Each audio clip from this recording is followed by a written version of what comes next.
Olá pessoal, tudo bem? Vamos dar continuidade então a aplicações da derivada, falando agora de máximos e mínimos, especificamente os absolutos, tá? E consequentemente das suas aplicações envolvendo eles, tá? Vou fazer aqui em um vídeo só as seções 4.4 e 4.5, tudo bem? Então tá, então vamos lá, vamos ver o que a gente precisa ficar sabendo para início de conversa, né? O que são máximos e mínimos absolutos? A primeira pergunta que a gente tem que responder. Então, para responder essa pergunta, a gente já sabe que são extremos relativos, quando tem um máximo e um mínimo localmente, né? E eu até, inclusive, já comentei o que vem a ser um máximo e um mínimo global com vocês, né? Na verdade, máximo e mínimo absoluto é a mesma coisa, mas vamos retomar aqui, só para que fique bem claro. Vamos colocar uma função qualquer, tá? Onde a gente destaca os pontos em que a derivada é zero, ou seja, que a reta tangente vertical é horizontal, tá? Classificando eles assim como máximos e mínimos, tá? Respectivamente. E aí, claro, né, a gente classificou na outra aula como local, né, como global e assim por diante, né? Mas vamos retomar aqui o que vem a ser. O local ou relativo, né, a gente chama de local relativo é aquele que numa vizinhança, né, os valores próximos dele, um pouco antes a função está subindo, ou seja, a derivada é positiva, e um pouco depois a função está descendo, então representa um máximo relativo ou um máximo local, tá? E a mesma coisa ocorre com o mínimo, tá? Então, se a função está decrescendo, depois ela está crescendo, né? Representa um mínimo relativo, um mínimo local. O adjetivo global, como a gente falou na semana passada, tá? No vídeo passado, é o seguinte. Bom, o adjetivo global quer dizer que ninguém é maior que ele, tá? Então, a gente também vai, né, dizer que o global para nós vai ser também chamado de absoluto, né? Então, não vai ter ninguém, né? Tanto no caso do máximo quanto no caso do mínimo, que venha a ser maior que ele. Então a gente pode marcar dois pontos, né? Especificamente falando agora só de máximo e mínimo absoluto, a gente pode marcar dois pontos, né? O maior e o menor lá no eixo y, né? Em que a gente garante que, né, entre esses pontos está compreendida toda a nossa função. Ou seja, se a gente puder de alguma maneira garantir que não existe ninguém maior do que aquele máximo e ninguém menor do que aquele mínimo, respectivamente esse máximo e esse mínimo são absolutos, tá? Ou seja, ninguém é maior ou menor do que eles naquela função especificamente. Tudo bem? Bom, como é que a gente faz para garantir isso? Aí cada caso é um caso, né? A gente vai ter que ver. Mas para encontrar esses máximos e mínimos, o processo é o mesmo. A gente encontra os extremos relativos através da derivada nula, tá? Ou melhor, através da derivada, e fazendo com que essa derivada seja igual a zero, a gente vai conseguir encontrar esses caras, beleza? Então tá, vou colocar aqui uma coisa um pouco mais específica para cada caso. Então eu vou pegar o primeiro caso aqui, o caso de uma parábola, tá? E vou dizer que ela possui um mínimo absoluto, né? Especificamente nesse desenho dá pra gente ver que ninguém é menor do que aquele ponto em verde que está ali, tá? Eu vou pegar um outro tipo de função com bico, né? Só para chamar a atenção que mesmo que naquele ponto, mesmo que não seja derivável, né? Ninguém é menor do que aquele ponto, ou seja, nenhum ponto daquela função, né, vai atingir, né, o valor de y vai atingir um valor menor do que aquele ali, né? Repare que nesses dois casos eu não estou falando em máximo, tá? E por que eu não estou falando em máximo? Porque não tem.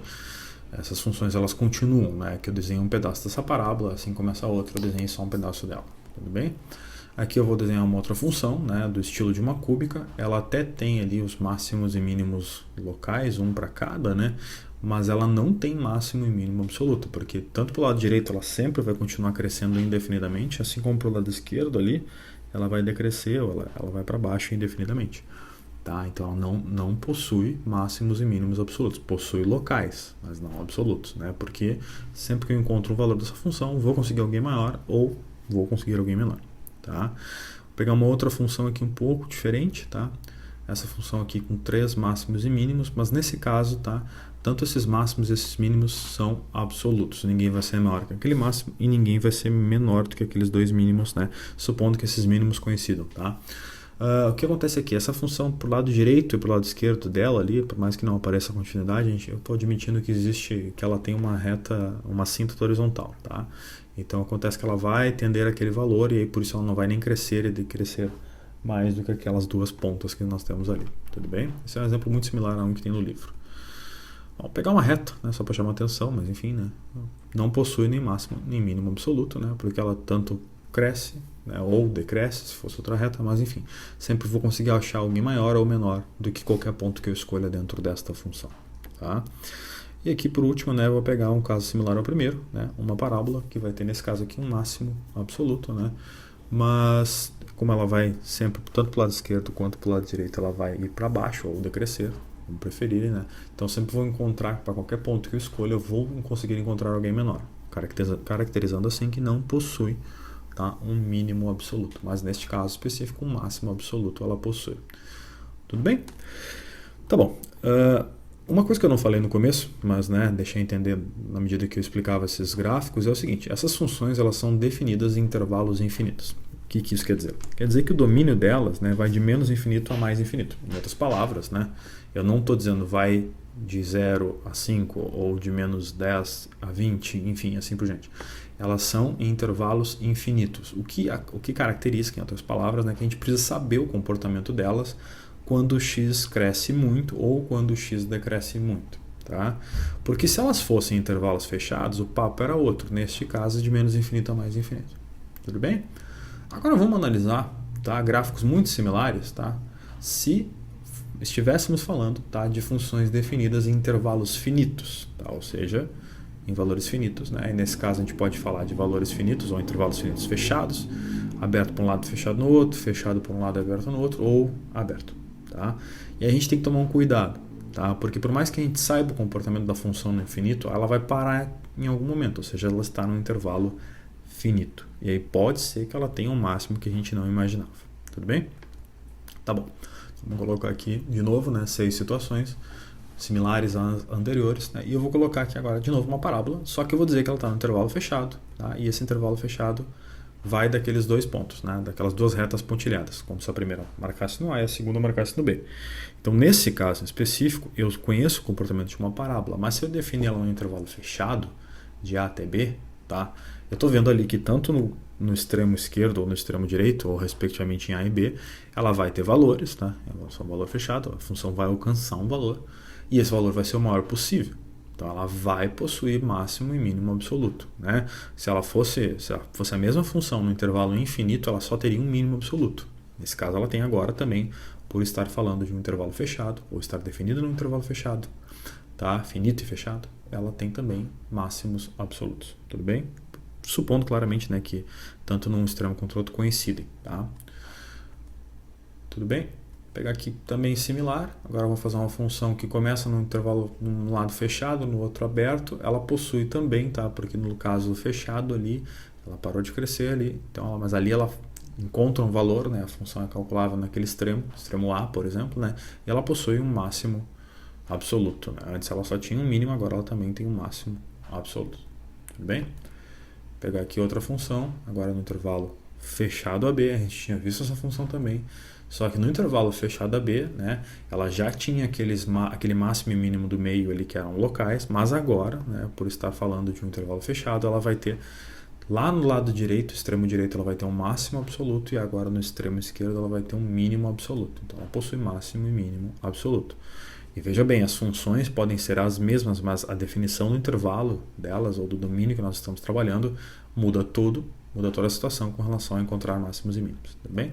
Pegar a mesma função, só para lembrar como é que ela era no intervalo aberto, né? Ela não possuía nem máximo nem mínimo absoluto. Uma reta agora, só que uma reta com intervalos fechados, né? Ou no intervalo fechado, ela vai possuir máximo e mínimo absoluto. E por fim, uma parábola, né? Com uma das pontas fechadas e a outra aberta, ela vai possuir também máximo e mínimo absoluto. Tudo bem? Então as definições da seção 4.4, né, basicamente trabalha com essas definições. A gente tem que cuidar, cada caso é um caso. A gente vai ter funções que muito provavelmente conhecemos o domínio natural delas, e aí cai a ficha, né, do porquê aquele nome domínio natural. Aquele domínio sem especificação, aquele domínio que nós sabíamos, né, onde a função funcionava ou não. Mas agora, né, a gente pode ter situações em que a gente defina previamente um domínio e aí a gente vai ter que calcular máximos e mínimos dentro desse domínio. Tá? E pode ser que tenham absolutos ou não. Tá? Tudo bem? E aí nós vamos já pular um pouquinho, né, para a seção 4.5, mas vou fazer só um último exemplo aqui da 4.4. Vamos supor essa função aqui, 3x na 4 mais 4x na 3, tá? Uma função de quarto grau, né? Nada demais. Eu posso perguntar se essa função possui máximos ou mínimos absolutos, né? Então a gente pode fazer isso com as ferramentas que nós já conhecemos, né? Então a gente pode se perguntar antes de qualquer coisa qual é o domínio dessa função. Se eu não especificar nada, eu estou falando do domínio natural dessa função. Neste caso, de menos infinito a mais infinito. Trata-se de um polinômio de grau 4, tá? Bem simples. Tá? Então, o que a gente precisa fazer? Bom, a gente pode fazer todo aquele processo, né? Derivar a primeira para achar os extremos relativos, descobrir se são máximos e mínimos locais, derivar pela segunda vez, descobrir pontos de inflexão quando igual a zero, ver onde, o sinal da segunda derivada, descobrir se é côncavo para cima ou côncavo para baixo, todo aquele trabalho, né? Ver o comportamento, no caso de um polinômio é fácil, mas ver o comportamento quando tende a mais infinito e quando tende a menos infinito e assim por diante, né? Então a gente vai poupar todo esse trabalho que nós já fizemos e vamos supor que esse trabalho já está feito e a gente conseguiu o gráfico desta função, que é esse que está na tela aí, tudo bem? Claramente uma raiz tripla em zero ali, tá? Pelo comportamento, e uma raiz simples, né? Naquele valor negativo mais à esquerda ali.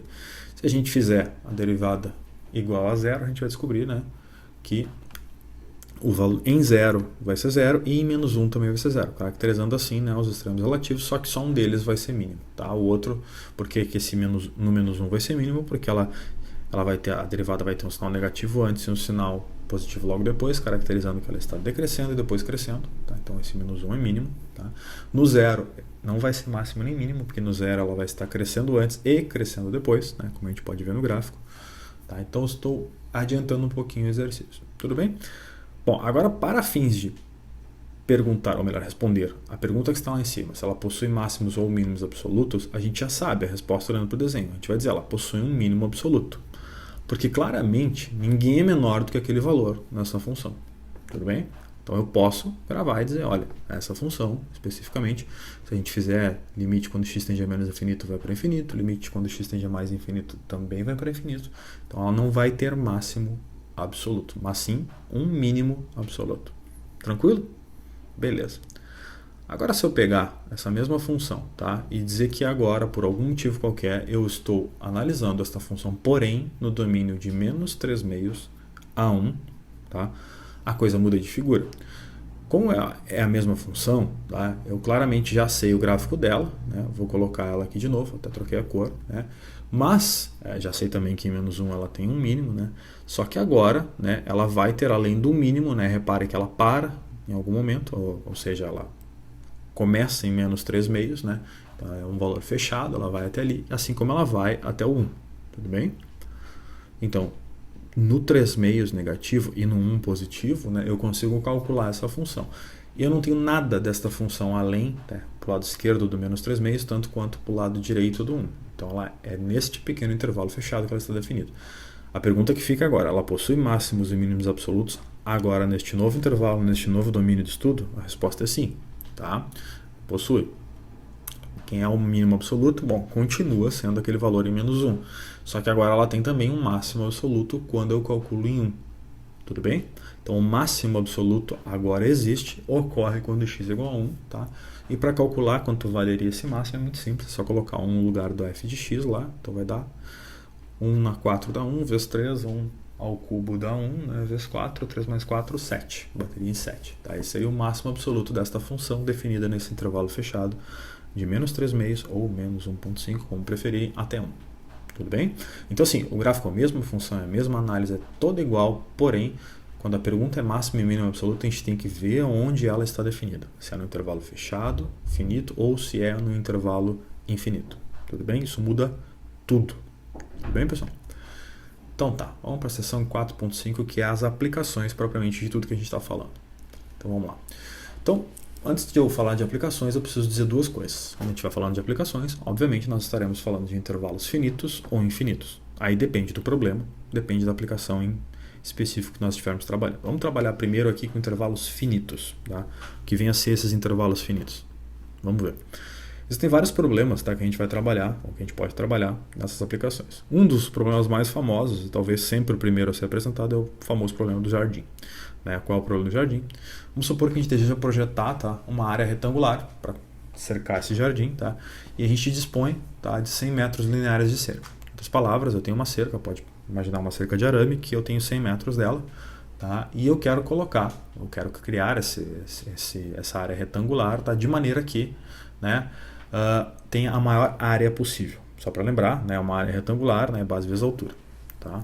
Então é como se eu pensasse num desenho mais ou menos assim. Então tem um desenho retangular, uma medida é x, a outra é y, não necessariamente essas medidas são iguais, tá?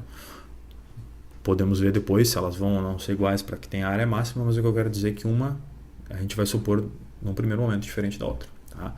E obviamente, né, os lados opostos também serão a mesma coisa. Tá? Qual é a área deste jardim? A área deste jardim é muito simples, né? É bastante fazer. Mas o que interessa é que, por mais que essas medidas x e y mudem e fiquem mudando, seja lá para onde elas queiram ser, tá? A área vai ser sempre base vezes altura. Em outras palavras, a área vai ser sempre x vezes y. Tá? Então a área não vai mudar. A gente pode deixar a área de uma maneira geral escrita como x vezes y. Tudo bem? Uma coisa que é dada no exercício, né, e é aquilo que a gente vai chamar de restrição, a nossa restrição, né, é o perímetro. Por quê? Porque eu sei que somado x mais y, ou se preferirem 2x mais 2y, tem que dar um valor fixo que neste caso é 100, porque são 100 metros lineares que eu possuo de cerca.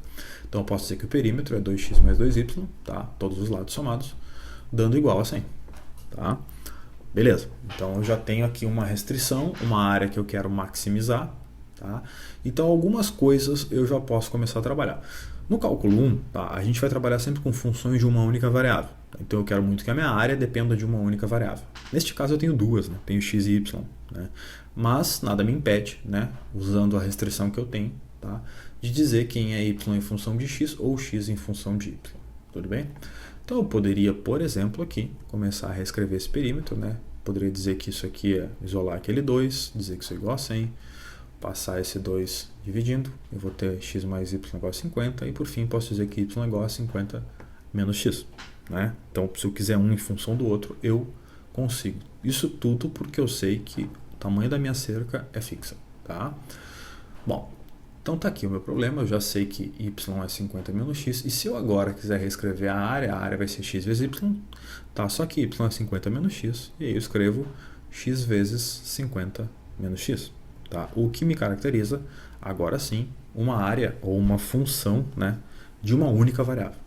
Então eu tenho uma área ou a área em função de uma única variável. Tudo bem?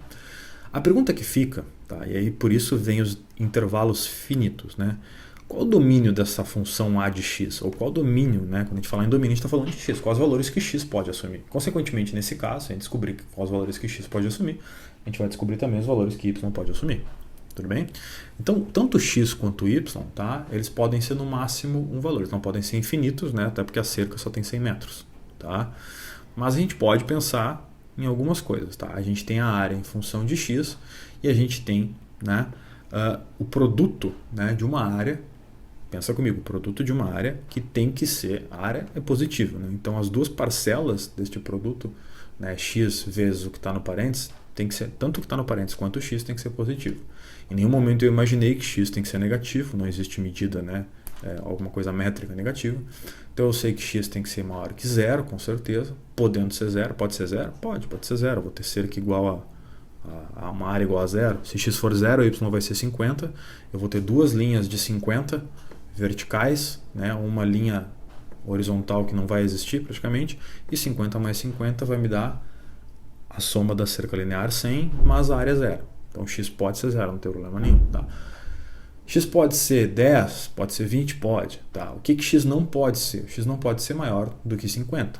Tá? Por vários motivos. Se x for maior que 50, então eu vou ter, por exemplo, 60. Né? Eu vou ter ali na medida horizontal de cima 60, embaixo eu vou ter 60. Já tenho 120, não pode, porque passou do 100. Tá? Ou outra maneira de ver é que a parcela do parênteses, né, 50 menos x, se x fosse 60, seria negativo. Eu não posso. Tudo bem? Tem que ter uma área positiva. Então x vai de 0 a 50. Então a gente pode dizer que x pode valer 0, pode valer 50 e qualquer coisa entre esses dois valores, mas nada antes e nada depois. Tudo bem? O que caracteriza, tá, um intervalo finito.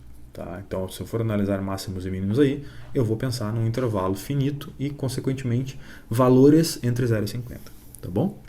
Bom, aqui de cara eu também já sei que y só pode valer entre 0 e 50, né? Porque y é 50 menos x e x vai até de 0 a 50 também me define y de 0 a 50. Tá? Bom, dito isso, agora eu tenho uma área em função de x que eu posso até sair multiplicando, vai ficar 50x menos x quadrado. Tá?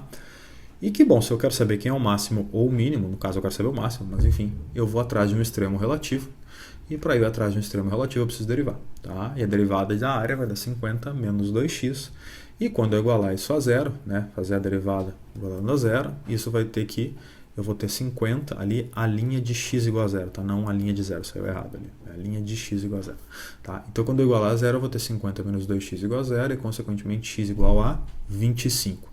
Então, 25, tá? É o extremo relativo. Eu preciso saber se esse 25 é um máximo, um valor que vai me refletir no máximo ou no mínimo, tá? Como é que eu faço para saber isso? Pode fazer o teste da derivada primeiro. Né, coloca um valor antes de 25 na derivada e vê o que acontece. Né? Vamos pensar em 10, por exemplo. Se eu colocar 10 na derivada, onde é que está a derivada? A derivada está ali, ó, 50 menos 2x. Se eu colocar 10, vai dar 50 menos 20, o que vai dar 30, que vai me dar um valor positivo. Se eu colocar um valor depois de 25, pode ser 30, tá?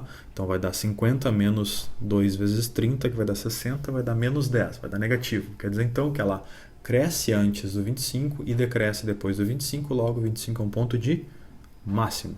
Só tem esse ponto nesse intervalo, então fechou, tá tudo certo. 25 é o meu ponto de máximo, né? Nesse caso específico era bem simples, porque era uma parábola, tá? Então aqui a gente pode desenhar essa parábola, né? Lembrando que a gente está definindo as coisas aqui sempre entre 0 e 50, né? Essa parábola é o que? A função da área retangular. E eu sei que exatamente em 25, né, vai ocorrer o meu máximo. Tudo bem? Que nesse caso vai ser 625 metros quadrados. Tudo bem? Então a área máxima é quando x vale 25, quando y, consequentemente, né, se x vale 25, y também vai valer 25. Então nós vamos ter 25, 25, 25, ou seja, um quadrado vai ter a área máxima. Tudo bem? Fechou. Tá? Vamos fazer um outro problema, uma outra aplicação, mais ou menos na mesma pegada. Tá? Esse aqui agora é o famoso problema da caixa. Tá? Então, qual é o problema da caixa? Qual é a ideia do problema da caixa? É a seguinte. A gente tem uma caixa aberta, tá? Ou seja, sem tampa, né? Uma caixa aberta no topo deve ser construída a partir de uma folha de papelão, cortando-se fora 4 quadrados iguais de lado x. Tá? Qual o tamanho de x para que a caixa tenha o maior volume possível? Perdão. Então, está aqui a folha. Tá? Vamos imaginar uma folha qualquer. Tá? Vamos imaginar que essa folha tem, eu não falei no enunciado, mas vou falar agora, ela tem aqui 16 centímetros e 30 centímetros. Tá? Umas medidas parecidas, mas enfim, não interessa agora. Interessa que são essas medidas. E vou imaginar que eu vou recortar numa ponta, na verdade nas 4 pontas, mas vou começar pensando numa ponta, quadrados de lado x. Tá? E depois eu vou montar uma caixa através desse após ter recortado esses quadrados, né, como se eu tirasse um quadrado dali, tá? E vou ver o que acontece. Né? Então agora eu vou ter 4 quadrados para poder retirar dali e ver o que aconteceria, né, se eu formasse uma caixa com um certo volume. Então, claro que esse valor de x, que eu ainda não sei quem é, eu estou chamando de x, ele influenciaria no meu volume, porque se ele for maior ou menor, eu vou ter um volume diferente. Tá? Então, por enquanto, eu estou na figura plana, né? Ou seja, eu estou recortando esses valores de x para poder formar, né, essa minha folha que vai dar origem, né, a uma caixa. Então, como é que eu faço isso? Bom, primeiro eu recorto esses caras, né, e descubro as medidas que sobraram. Né? A primeira medida que sobrou ali embaixo é 30 menos x de um lado, x do outro, 30 menos 2x. A medida na vertical que sobrou é a mesma coisa, só que é 16. Então é 16 menos x ou 16 menos 2x. E agora eu estou apto a abandonar aqueles quadrados de lado x. E só não posso esquecer que este pedacinho ali que sobrou vale x. E a gente vai ter agora tudo para formar essa caixa. Tudo bem? Bom, para formar essa caixa a gente precisa olhar de uma maneira diferente, tem que olhar em perspectiva, tá? A gente vai ter que olhar mais ou menos assim, tá? E vai dobrar cada um desses pedaços em direção ao centro, tá? Ou seja, a gente vai fazer com que cada um dos pedacinhos, né, entre mais ou menos assim, nessa ideia, né, entre em direção ao centro da minha caixa, sobrando exatamente uma caixa, tá? Com tampa aberta ou sem tampa, como preferirem, com 3 medidas, né? Uma de largura, uma profundidade, uma altura, tá? E que todas elas dependem de x, tá? E se todas elas dependem de x, né, eu posso obter um volume sem problema nenhum, só que obviamente esse volume vai depender de x, tá? E volume o que é, né? É só a multiplicação, volume de um paralelepípedo, como é o caso, né? É a multiplicação dessas 3 medidas, tudo bem? Então esse volume pode ser escrito como 30 menos 2x vezes 16 menos 2x vezes x, tá? Isso vai ser o volume deste meu problema. Tudo bem até aqui? Então, esse volume, tá? Ele é um volume em função de x, né? Na medida que o x muda o volume. Natural isso, tá? E o que eu quero? Eu quero fazer com que esse volume seja o maior possível, tá? E para isso eu preciso descobrir qual é o x que faz com que esse volume seja o maior possível. Em outras palavras, eu estou perguntando, né? qual o tamanho daquele quadrado que eu recorto lá na ponta no começo do exercício, né, que faz com que esse meu volume seja o máximo. Tudo bem? Bom, o que acontece aqui? A gente vai começar a distribuir, né, porque se a gente multiplicar aqui tudo, né, vai virar um polinômio, né, e esse polinômio é bem fácil de derivar, igualar a zero e assim por diante, tá? Então aqui eu tenho um polinômio de grau 3, natural, eu tenho 3 parcelas de x, faz sentido, né? Aqui inclusive eu saberia quais eram as raízes, tá, do volume se eu precisasse, mas já vamos ver que não precisa no primeiro momento. Mas agora eu tenho o volume. Se eu quiser agora derivar igual a zero, eu posso continuar o exercício, tudo bem? Mas antes disso, pensa um pouquinho. Qual o domínio do volume de x, né? Ou qual os valores de x, tais quais o x pode de fato assumir nesse problema, tá? De novo, tem aquela maneira de pensar, né? Eu tenho que x pode assumir um certo valor, beleza? E tem certos valores que ele não pode. Por exemplo, né? Vamos supor que x venha a valer 2. Tem algum problema x valer 2? Acho que não, né? Porque se eu recortar quadrados de lado 2, né? Num lado eu vou ter 30 menos 4 e no outro eu vou ter 30 menos 4. O que vai, ou 16 menos 4, perdão. Então o que vai me dar 26 e respectivamente 12, tá? E uma altura 4. Então não tem problema nenhum, né? Quando é que vai ter problema de fato? Vai ter problema quando 2 vezes x for maior do que 30 ou 2 vezes x for maior do que 16, tá? Então, na verdade, como 16 é a menor medida das que eu tenho, ela é o teto máximo. 2 vezes x não pode ser maior que 16. Tá? Porque se em algum momento 2 vezes x for maior que 16, aquele lado ali, 16 menos 2x, ele some. Né? Ele viraria um lado negativo, não existiria, ou seja, a gente não pode. É como se a gente cortasse quadrados maior que 1/4 da folha inicial. Imagina que você vai encontrar 4 quadrados maior que 1/4 da folha inicial. Não tem como. Não vai ter como recortar os outros quadrados e continuar tentando fazer, criando esse volume. Tá? Uma outra maneira de pensar, né, que eu também gosto de pensar, é olhar direto para a expressão do volume que vocês obtiveram. A expressão do volume tem 3 parcelas. Né? Um parênteses vezes outro parênteses vezes x. Né? De novo, é um volume, é positivo, nenhum dos parênteses pode ser uma parcela negativa. Tá? Então, se eu olhar o primeiro parênteses, tem que pensar o quê? Que 30 menos 2x tem que ser maior ou igual que zero. Assim como 16 menos 2x tem que ser maior ou igual que zero e x tem que ser maior ou igual que zero. Qual é a faixa de valores de x que satisfaz as 3 ao mesmo tempo? Né? Então aqui a que satisfaz as 3 ao mesmo tempo é x pertencendo de 0 até 8. Por quê? Porque se for 8, tudo bem, vai dar 0, não vai ter muito sentido para nós, mas pode acontecer. O que não pode é ter valor negativo. Por exemplo, se x for 9, não me serve. Porque por mais que o primeiro parênteses seja 30 menos 18, vai ser uma medida positiva, o segundo parênteses vai ser 16 menos 18. Aí não dá. Tudo bem? Então o que está acontecendo aqui? Eu tenho que cuidar para que todos os meus valores de x, nos quais eu venho estudar, sejam valores entre 0 e 8. Tá bom? Bom, dito isso, tá? Vamos direto para a conta. Quem é a derivada daquele polinômio, que é o volume, é fácil de fazer, afinal um polinômio vai dar 12x² menos 134x mais 480. Tá? Regra simples, tá? A regra do x na n. Tá? Aqui eu vou isolar um 4, dá para isolar, tá? E ali eu vou ter 4 vezes um parênteses, né? Que eu também posso, né, se eu quiser aqui, fazer uma báscara, descobrir quem são os valores e eu já vou deixar fatorado, tá? Dá para fatorar direto desta maneira, tudo bem? Esse processo da penúltima para essa última linha não é muito simples, envolve obviamente um pouco de álgebra, um pouco de trabalho, tá? Eu só estou pulando aqui para a parte que nos interessa neste momento, tá? Então o que acontece aqui? Eu tenho 4 vezes x menos 12, 3x vezes, né? Perdão, 3x menos 10, né? Então eu tenho volume linha, ou seja, a derivada do volume, né, em relação a x, sendo esta última expressão, tá? E eu vou me perguntar quando que isso é zero. Tá? Bom, se eu tenho fatorado, isso vai ser zero quando 4 for zero. Bom, 4 não vai ser zero nunca. Vai ser zero quando aquele primeiro parênteses for zero, ou seja, quando x for igual a 12. Tá? E depois ele vai ser zero quando 3x menos 10 for zero, ou quando x for igual a 10 terços. Tá? Tá bom, vamos escrever isso. Então, eu acabei de descobrir que x igual a 10 terços e x igual a 12, tá? São os valores, né, que fazem a minha derivada ser nula, consequentemente meus extremos relativos, os quais eu vou considerar para ser máximos ou mínimos. Tá? Eu quero o volume máximo nesse caso. Né? Só que antes disso, eu vou lá e vou olhar para o meu domínio. O que é o meu domínio? O domínio é de 0 a 8. E eu estou vendo que eu tenho um 12 ali. Né? 12 tu esquece, ele está fora do teu domínio. Já o 10 terços está bem dentro do teu domínio, é 3,33, tá, aproximadamente. Então ele está no teu domínio. Então, tu não vai considerar o x igual a 12 para o resto do teu problema. Te interessa agora só o 10 terços, tudo bem? Porque esse é o cara que está dentro do teu domínio de estudo. Tá? Eu sei que se tu pegasse só o v de x, ou a primeira expressão lá em cima, ela vai obter valores para x maiores do que 8, sem problema nenhum, assim como ela obteria valores para x negativo, mas não me interessa, porque o meu problema diz que eu estou tratando especificamente do problema de maximizar o volume desta caixa, o qual tem um domínio, tá, de 0 a 8. Beleza? Bom, sabendo disso, eu posso continuar o meu problema, né? E eu posso me perguntar se esse 10 terços é um valor de máximo ou de mínimo, tá? Para que eu faça isso, pode usar de novo o teste, né, da derivada primeira, né?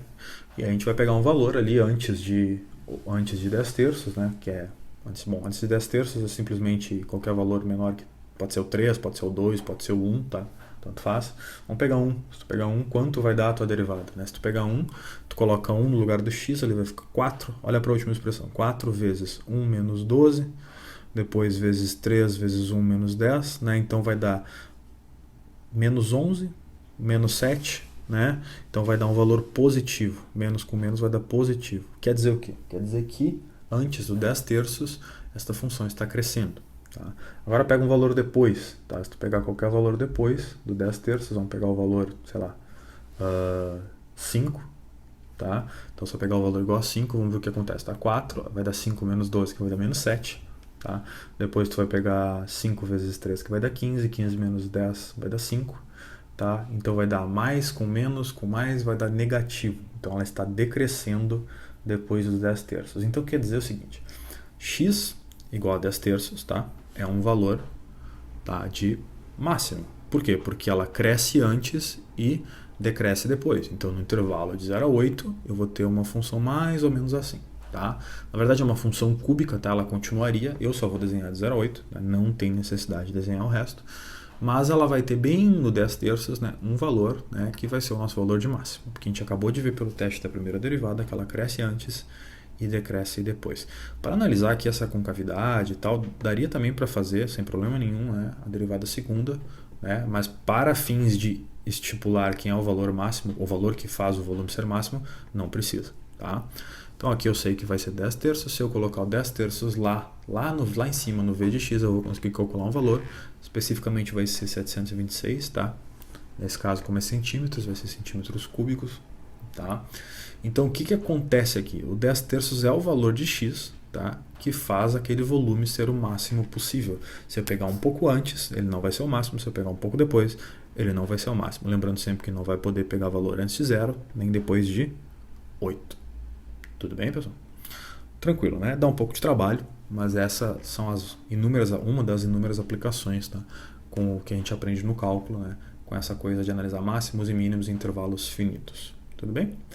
Bom, lembra que a gente tinha falado também que tinham intervalos infinitos? Então tá, então vamos lá. O que vem a ser um problema similar a esse, só que agora falando de intervalos infinitos. Bom, tem o famoso probleminha da lata. Como é que é o probleminha da lata, né? Vamos imaginar uma lata cilíndrica, fechada e que tem que conter 1 litro. Em outras palavras, 1000 centímetros cúbicos, né? Como escolher a altura e o raio, né, para minimizar a quantidade de material utilizado na sua fabricação? Então eu estou falando de superfície. Material é superfície para fabricar a lata, né? Volume é outra coisa, é o que está dentro, tá? É o líquido nesse caso. Então o que eu tenho que imaginar? Uma lata cilíndrica, tá? Que obviamente tem um raio, tem uma altura.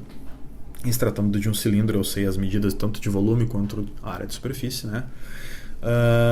O fato dela ter dito que a lata cilíndrica é fechada quer dizer que tem tampa, tá? Então a gente vai ter que considerar tanto a área circular de cima e a de baixo, né? E aí a gente pode começar a fazer o nosso problema. Antes de qualquer coisa, a gente tem que lembrar que o volume vai ser a área da base, que é πr², vezes a altura. Tudo bem? E que esse volume vale 1000. Tá? Estipulando que tanto o raio e a altura estejam em centímetros, porque ele diz que o volume ali é em centímetros cúbicos. Tá bom? Bom, o que eu quero de verdade? Eu quero a superfície, eu não quero o volume. Né? Então eu tenho que minimizar a superfície. Lembra que agora o problema é de minimizar, não de maximizar. Então como é que eu faço para calcular essa superfície? Muito simples, tá? O que é a superfície? É a área da base, depois a área da tampa, que é igual à área da base. Né? Posso só pegar a área da base e duplicar. E a superfície lateral. Tá? Então, essa superfície lateral, tá? Eu tenho que lembrar que ela é algo mais ou menos assim. Se eu destacasse nela como se fosse uma folhinha, né? Que vai ser, no fim das contas, quando a gente planifica, vai ser um retângulo, tá? e esse retângulo, né, junto com as duas tampas, né, ou base e tampa, se preferirem, vai me dar toda a superfície dessa minha lata, né? No caso, a superfície lateral, que vai ser 2πr, ou seja, o perímetro, né, da minha tampinha, que vai estar colado, vezes a altura, e depois, né, mais as duas áreas circulares. Então eu tenho aqui, para escrever essa superfície, 2πr quadrado. Por que 2πr quadrado? Porque é um πr quadrado de baixo, mais um πr quadrado de cima, ou seja, base e tampa, mais toda a superfície lateral, que é esse retângulo aí, que é 2πr vezes a altura. Afinal, é um retângulo. Tranquilo? Acontece que aqui, né, eu fico de mãos atadas no sentido de que eu tenho que calcular, ou minimizar, melhor dizendo, toda essa superfície, mas eu tenho duas variáveis. O π não é variável, né, mas eu tenho R e tenho H. Acontece que a gente tem uma restrição. Né? A restrição é que o volume é sempre 1 litro. Então aquele volume que está lá em cima me permite com que eu escreva o raio em função da altura ou a altura em função do raio. Tá? Eu vou escrever a altura em função do raio passando o πr quadrado dividindo. Então agora eu tenho aquele h como sendo 1000 sobre πr quadrado. Tá? E aí, bom, eu posso começar a reescrever minha superfície, né? Onde tem h eu vou trocar por aquilo que eu acabei de descobrir. A primeira parte, que é 2πr quadrado, não tem h, só repetir. A segunda é só reescrever 2πr e no lugar do h eu vou colocar 1000 sobre π vezes r quadrado. Tudo bem? Feito isso, né, eu vou cancelar π com π, um r com r, e 2 vezes 1000 vai dar 2000. A gente vai ter exatamente essa expressão, que quando a gente corta, fica exatamente o que eu falei, vai dar 2000 sobre r. Essa é a superfície que eu vou chamar de S de R, porque agora sim ela está em função de uma única variável. Essa única variável, para nós nesse caso, é o R. Tudo bem? Bom, é essa a expressão que eu tenho que trabalhar. Vamos lá? Se a gente quer maximizar ou minimizar, o processo é o mesmo. Deriva igual a zero. Para derivar, 2π é constante, né? R quadrado, se eu estou derivando em relação a R, vai dar a derivada de R quadrado vai dar 2R, então vai ficar 4πr. Tudo bem? Depois eu tenho um 2000, que é uma constante, vezes 1 sobre R. Tá? E a derivada de 1 sobre R é menos 1 sobre R quadrado, que é igual a derivada de 1 sobre x, sendo menos 1 sobre x ao quadrado. Tá? Só trocou a letra aqui. Então aqui eu tenho S', ou a derivada da superfície, exatamente 4πr menos 2000 sobre R quadrado. E quando isso aqui for zero, né, ou o valor de R que faz isso dar zero, vai ser o meu extremo relativo. Depois eu vou descobrir, obviamente, né, se ele é um valor de máximo ou de mínimo. Eu quero que seja mínimo, mas enfim. Né? Então, quando eu isolar o R aqui, isso aqui vai dar um R ao cubo de um lado, tá? Vai passar o 4 para lá, vai cancelar, vai dar 1000 sobre 2π, né? Aí depois, quando eu tirar a raiz cúbica de 1000, vai ficar 10, depois embaixo vai ficar a raiz cúbica de 2π, não tem muito o que fazer. Isso é aproximadamente, se eu usar o valor de π, 5,4. Então esse cara, tá, esse 5,4 ou 10 sobre a raiz cúbica de 2π, ele é o meu extremo neste caso específico. Tá? Esse cara, eu preciso saber se ele é o valor de mínimo ou o valor de máximo, ou melhor, é o valor do raio que faz dar a superfície mínima ou máxima. Né? E para isso, eu preciso usar o teste da derivada primeiro. Tudo bem? Pode usar facinho aqui. Bom, 5,4 é um valor fácil, né? E aqui eu acabei não perguntando, né? Mas da onde até onde é definida essa função? R pode ser zero, né? Pode se perguntar assim. Primeiro que eu não vou ter R negativo, beleza. Então não vou ter R negativo, já sei que não pode. Mas R pode ser zero, né? Nesse caso específico, R não pode ser zero, porque eu tenho uma divisão por R, né? Ali 2000 sobre R na superfície, então não pode ser zero. Então, ele pode ser um valor muito pequeno e positivo, mas não pode ser zero. Então ele começa do zero aberto. Tá? Existe alguma outra restrição para R? R pode ser no máximo algum valor? A resposta é não. R pode ser muito grande. Tá? R pode ser enorme, não tem problema nenhum ele ser grande. Tá? Não tem nenhuma restrição aqui. Tá? A única coisa que eu tenho que cuidar é que R tem aquela relação com H que eu já até usei, na verdade, né, para chegar na expressão da superfície. Então não tem mais nenhuma restrição. Então o meu intervalo aqui é de 0 a infinito, positivo. Tá? Bom, acabei de responder isso, né? Qual o domínio de S de R, quais os valores que R pode assumir? É isso, é de 0 a mais infinito. Tá bom? Tudo bem? Só que, beleza. De 0 a mais infinito são intervalos, né? É um intervalo infinito, né? Eu tenho aqui que, por um lado, vai crescer muito, eu acho que vai crescer muito, não sei. Mas eu preciso analisar o que acontece, tá? Já que ele não assume valores tanto no zero quanto no infinito. O que acontece com essa expressão S de R quando R tende a zero, tá? Pela direita, obviamente, mas enfim. E quando R tende a mais infinito. para ver o que está acontecendo. Tá? Então, o que vai ser ou o que será esse valor? Bom, tem que fazer as contas. A primeira vai dar mais infinito, porque se tu olhar para a expressão de S, que está lá no canto superior direito, tá? Quando R tende a zero, a primeira expressão ali, 2πr² tende a zero, vai para zero. Só que 2000 sobre R, quando R tende a zero, vai para infinito. Então, R muito pequeno resulta em infinito. Tá? E se a gente analisar para R tendendo a infinito, também vai para infinito, né?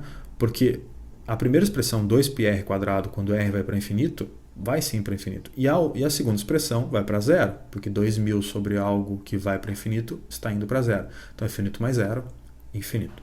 Ambas, tanto quando R tende a zero pela direita, ou quando R tende para infinito, vão para infinito. Tá? Eu preciso ter isso em mente para poder resolver o meu exercício. Então, eu tenho um ponto que eu sei que é um extremo relativo, vou descobrir se ele é máximo, se ele é mínimo, e sei já que tanto o comportamento quando tende a zero e quando tende a infinito, ambos vão para infinito. Tá? Bom, falta só a cereja do bolo. R é máximo ou mínimo? Vamos ver, pega um valor antes de 5,4, né? Que é esse valor que eu quero saber se vai dar máximo ou mínimo. Um valor antes muito simples, pode pegar o valor 1. Tá? 1 vai dar um valor muito negativo. Por exemplo, quando colocar 4π vezes 1, né, 4πr ali na derivada, vai dar 4π vezes 1, menos 2000 sobre 1. Né? Então vai dar menos 2000 vezes, mais 12 ponto alguma coisa. Não, então o que acontece aqui? Vai ter um valor negativo, ou seja, ela decresce antes deste valor. E depois, se tu pegar um valor maior, né, pode pegar, por exemplo, R igual a 10, tá? Eu vou ter 40π de um lado, né? E do outro lado eu vou ter o quê? 2000 sobre 100, que vai dar 20. Então vai dar 40π menos 20. 40π vai dar em torno de 120 alguma coisa, né? 120 menos 20 vai dar 100, então positivo. Tá? Então, ou seja, ela decresce antes e cresce depois, logo esse R que eu descobri aí, esse extremo relativo é um valor de mínimo. Agora pensa, um valor de mínimo, e antes ela decresce, depois ela cresce, e não só decresce antes como cresce depois, e tende a infinito. Então ninguém vai ser menor do que este valor que eu acabo de descobrir. Em outras palavras, tá? Não interessa o que o meu R vai acontecer. Por exemplo, se o meu R tender a zero, eu vou ter uma superfície infinita, como se eu esticasse, tá? esse cilindro. Agora, se por outro lado o meu R tender a infinito, eu também vou ter uma expressão vai para infinito, ou seja, cresce sempre, tá? É como se o meu R aumentasse, se eu esticasse agora na horizontal. E para que eu possa analisar isso de fato, né, com todos os dados que eu tenho, basta que eu descubra, né, ou a gente já descobriu na verdade, né, que a expressão vai ser algo desse tipo. Tá? Então ela vai tender a infinito quando R tender a zero e vai tender a infinito quando R tender a infinito também, tendo um único valor, que é o 5,4, ou 10 dividido por raiz cúbica de 2π, sendo o valor de mínimo e, neste caso, tá, o mínimo absoluto da minha função.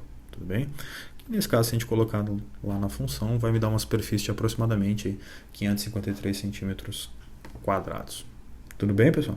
Bom, essa parte de aplicação, existem inúmeros exercícios que vocês precisam fazer, tá? São exercícios de pura interpretação, que tem que ser feito com muito cuidado, que tem que cuidar o intervalo de restrição, tem sempre alguma mudança de variável para fazer, por exemplo, escrever h em função de r, como eu fiz nesse último, ou escrever y em função de x, como eu fiz no primeiro, e assim por diante, tá? Todos envolvem cálculo de máximo e mínimo, tá? E todos envolvem também essa parte de máximo e mínimo absoluto, tá? Então, nesse caso, como esse último, por exemplo, eu tenho um mínimo absoluto, né? O valor que me dá a menor superfície é mais ou menos, aproximadamente, 5,4 para esse raio. Tudo bem? Então tá, a gente se vê na próxima aula.